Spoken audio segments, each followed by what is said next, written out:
New England Gardening. I just did a 10% water change on my aquarium. It's looking a little murky because I cleaned some of the algae off of the glass. Yeah,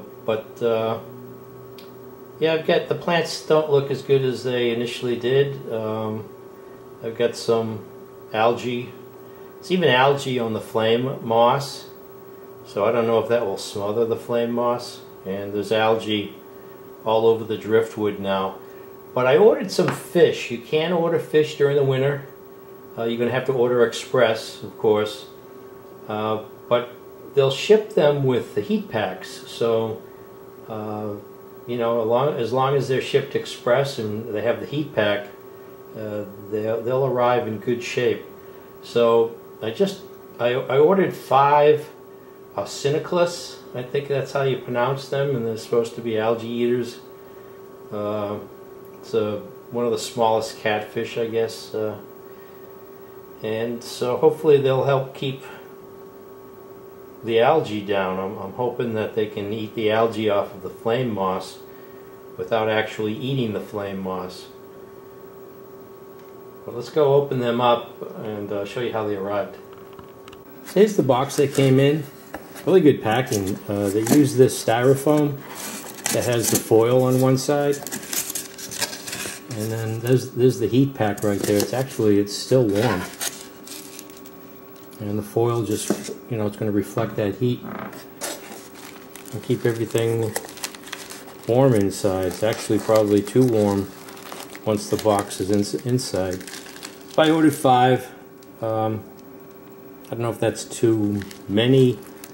You know, someone was saying, well, you know, you start adding fish, and of course you start adding bio load to your fish tank too.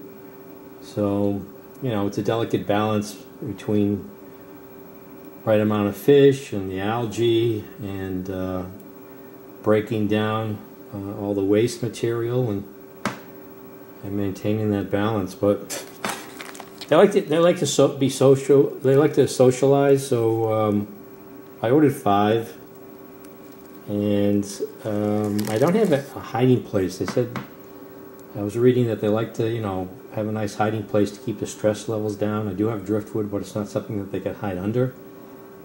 So it made me need to put a rock in there, make a little cave type of environment for them. But I'll see how they last, how they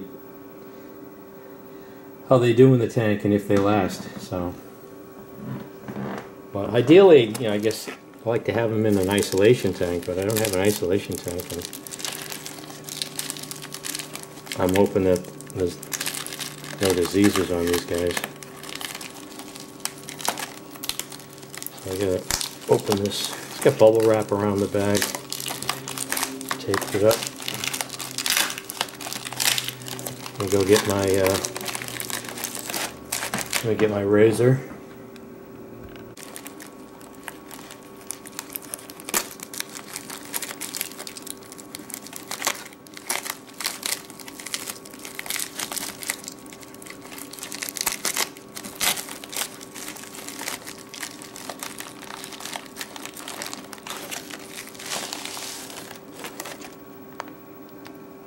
There they are. I even have some plant in there, some pieces of a plant.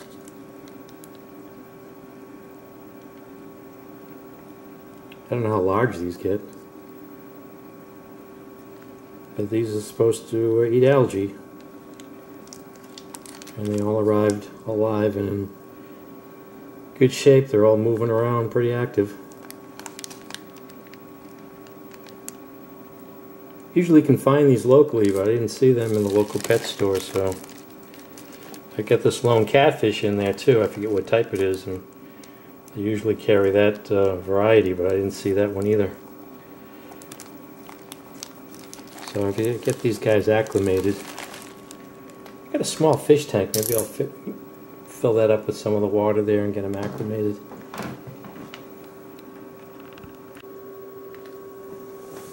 Well, this isn't the fish tank I was thinking about, but it'll do, I guess. I made this a long time ago so I could take a picture of a betta fish. Wouldn't have to chase it around.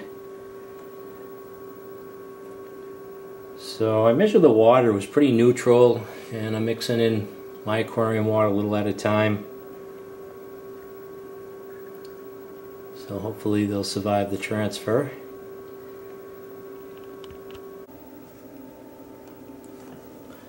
Here's a close-up of them.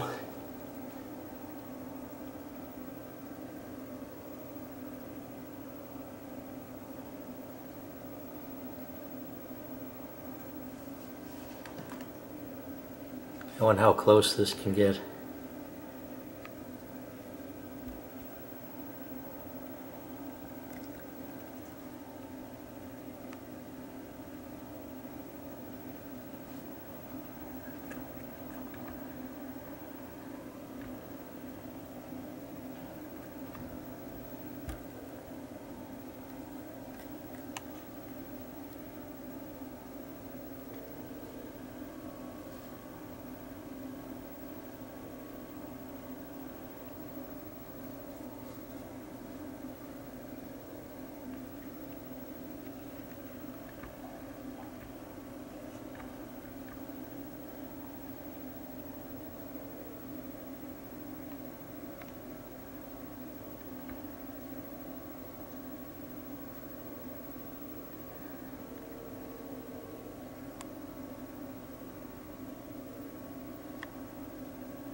Well, they're in.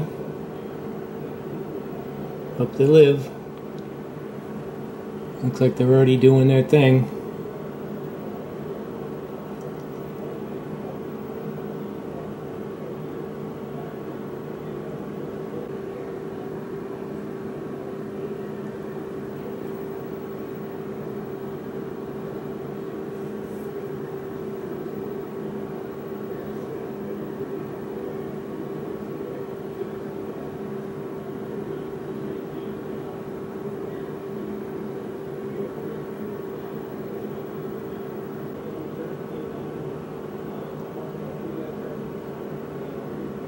So this is New England Gardening. Thanks for watching.